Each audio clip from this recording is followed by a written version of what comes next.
Skip Bayless claims that his show Undisputed is the hottest sports debate on TV. And just that alone, I have a problem with. Because Skip Bayless does not debate. What Skip Bayless does is not debating. And throughout this video, I have provided steps to break down what it is that Skip Bayless does. This is why. Socrates used debate to find truth, and ultimately that is what debate is supposed to be used for in any situation.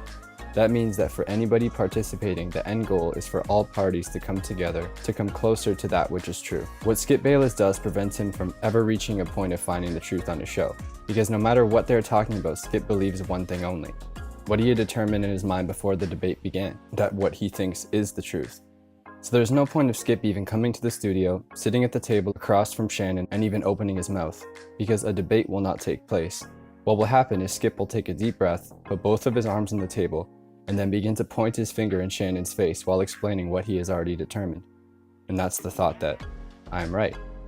So he has no intention of finding the truth, for he already found it in himself. In Skip's mind, there's nothing he can learn or gain from debating with people on his show. It is only an opportunity for him to tell them why he is right. That is a lot different than debating to find the truth.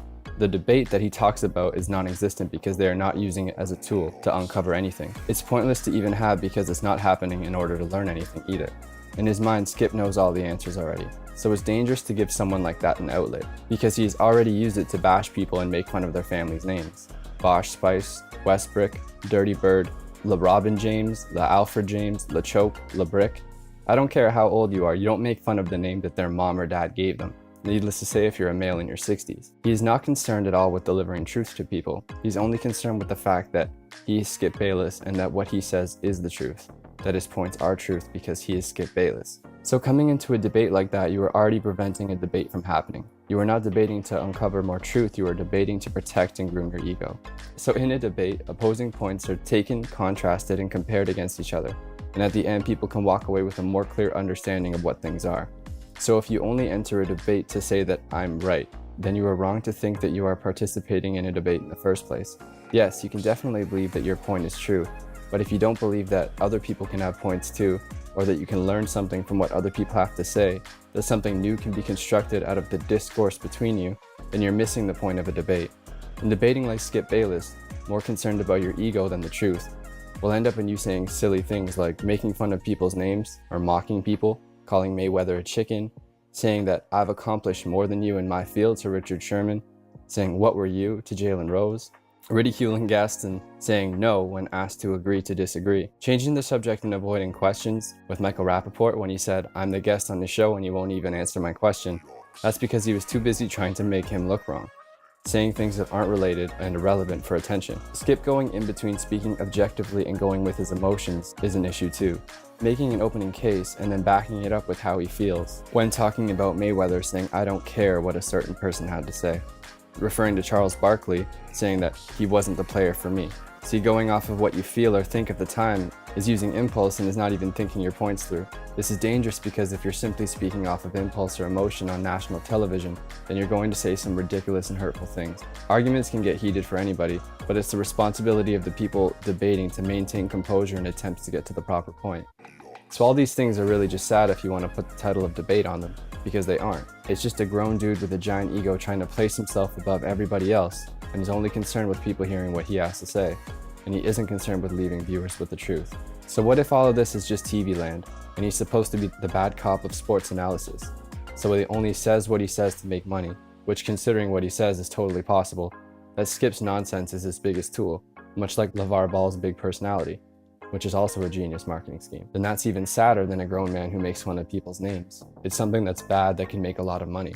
It's pretty much Iggy Azalea. But it's not something we haven't seen before in many different aspects of television. Jerry Springer, Maury, You Are Not the Father, Jersey Shore, Juiced with O.J. Simpson. So if I could leave you with the Skip Bayless Handbook, your easy steps to debating would be: Step 1, I'm right. Step 2, whoever is against me is wrong. Step 3, I'm better than you. Step 4, LeBron sucks, just to give him something unique and notable to be recognized by. And step 5, LeBron sucks. Just make sure they heard you. So obviously we're going to talk about the LeBron vendetta, but I really don't think he dislikes him even though it seriously seems like he hates him. But believe me, I've spent time thinking about it, thinking, why LeBron? Like, he is without a doubt the best player of the generation, and he's without a doubt one of the best players ever. You can confidently say that he's the best small forward of all time. This isn't me speaking as a LeBron fan or hater, this is just me being neutral and objective and looking at the facts, and it's not hard to see it. And even if you don't like LeBron, because of what he has accomplished, it isn't even that hard to say it. I could understand him having issues with so many other players, but what is his beef with LeBron? Out of all players to hate on, why did he go for, without a doubt, the best one? And I think the answer is because with anybody else, he might have actually had a point. He had to go with something no one would agree with in order to be a household name. Because when you think Skip Bayless, you think the guy that hates LeBron. So his niche is very, very successful, and it has paid off. Everyone thinks he's ridiculous, no one takes him seriously, and people tune in to watch.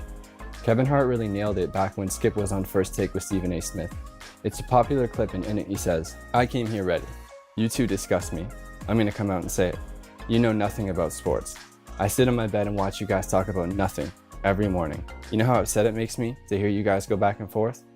And then honestly, I think Skip's reaction was scary. Scary because it was 100% true. When he had his turn to respond to Kevin, he said, "Well, I have a question. Why morning after morning do you sit up in your bed watching us talk about nothing? Could it be because you're addicted to watching us talk about nothing, like so many viewers are?" And if you stop it right there, he kind of comes out and says it. He didn't disagree with Kevin at all. He even said the words "talk about nothing" in reference to himself, and all the other viewers like Kevin that are addicted to him. Talk about nothing. You find me another person who debates for a job who will admit that they talk about nothing. And Kevin Hart drives it home and really speaks for everyone when he says, no, I'm addicted to what you're gonna say wrong next, Skip." And I can really see why this is a reality. So many times I think people tune into Skip Bayless to see if he will actually say the crazy thing. And he often does say the crazy thing, and then they'll tune in next time to watch him do it again. I know this because for a while I was one of those people, addicted to what he was going to say wrong next. And it took me a while to see the trend, but I did, and then I couldn't do it to myself anymore. And I don't judge you if you do watch him, because it's fun to watch him say crazy stuff on television. But you can't take what he says seriously.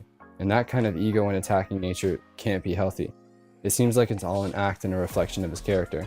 So the act he puts on might stay in the studio, but there are definitely parts of his repulsive on-screen personality that could actually be who he is in real life. I definitely think that there's an element of likability when it comes to analysts and on-screen personalities, because there are definitely times where you watch people on TV and you get the idea that they would be nice if you were to meet them in person, like an Ernie Johnson or Shaquille O'Neal. That can contribute to you being a fan of them, thinking to yourself, you know what?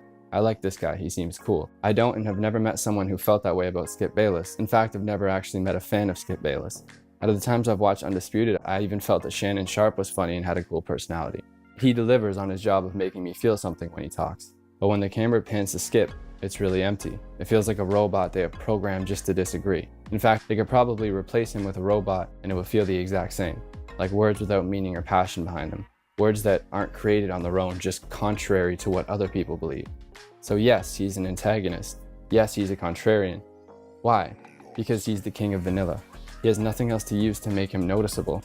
He isn't some famous athlete, former actor, or renowned writer. He's an average-looking older white male that needs an edge. And he found it. I think I'll add more steps to the handbook just to leave you all Skip Bayless aficionados. Seek sound bites, not truth. My position of popularity is solely a tool to make me look better. Being right in the eyes of others is the ultimate goal, even if what you are saying isn't true. It's as long as they believe. Who cares about what the truth really is? And get views. Skip has been around a while and will be around a while, but he won't be around forever. So I hope that he is the last one of the Skip Baylesses. I hope that his style leaves with him and that we're able to fill that space with a healthy debating environment where people can actually learn. You need the right person for that type of job, especially one that affects so many people, and I can confidently say that it isn't Skip Bayless. He's done more damage than good in the field of sports analysis. It would be so much more rewarding to pour into someone who is dedicated to learn, teach, and inspire people to find the truth. Not Skip Bayless. Skip Video. Lip Paychecks. Skip Bayless. Thanks for watching, everybody.